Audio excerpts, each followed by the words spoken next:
ऐन पावसाळ्यात जालन्याच्या मंठा तालुक्यातील मौजे किर्ला या गावात पाण्याचा मोठा गंभीर प्रश्न निर्माण झालाय। मागील 6 महिन्यापासून किर्ल्याचे ग्रामस्थ आपल्या पैशातून टँकरने पाणी विकत घेतात।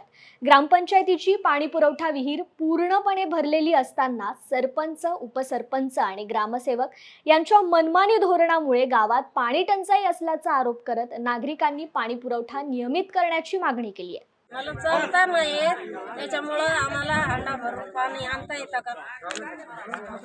चिखलामध्ये जावं लागतंय। कसं आणा पाणी? आमची वय आहे का पाणी आणायची? एवढं मोठं भांडा येतं का पाण्याचं? आम्हाला दम येतंय। कसं पाणी आणा?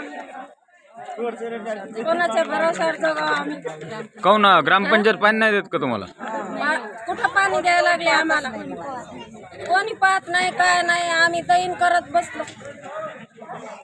12 महिने झाले पाणी नाही। 12 महिने झाले पाणी नाही, काय नाही। मग तुमच्याकडून पट्टी कशाची घेते? वर्गणी आमच्याकडून घेते तर खाऊन जाते तिकडे। तेच खाऊन घेते जमा करून। सरपंच नाही पाहत, कोण नाही पाहत। ग्रामसेवक कधी भेटला का तुम्हाला? आम्हाला भेटलाच नाही, आलाच नाही त्या गावामध्ये। या गावात ग्रामसेवक नाही। कोणता आहे? ग्रामसेवक नाही भेटत, काय नाही। ग्रामसेवक आहे कोणते आम्हाला माहिती नाही। पाण्याची सोय नाही, काय नाही।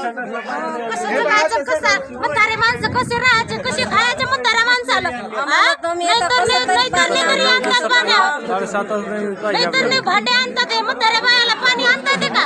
200 रुपयाचं रोज करायचं, 200 रुपयात पाणी घ्यायचं म्हणल्यावर बाजार कुठून खायचं? टँकर वाले बी लेकराचं शिक्षण कसं करायचं टँकर आमचं? पूर्ण घेत असेल तर पाणी घेणं, तर टँकर वाले पाणी देत नाही आम्हाला। एक भांडे घेऊन त्यांच्या मागं पळा, नाही ते बी पाणी देत नाही आम्हाला। पाणी कुठून आणायचं? कुठून आणायचं पाणी? कसं जगायचं आम्ही या गावात?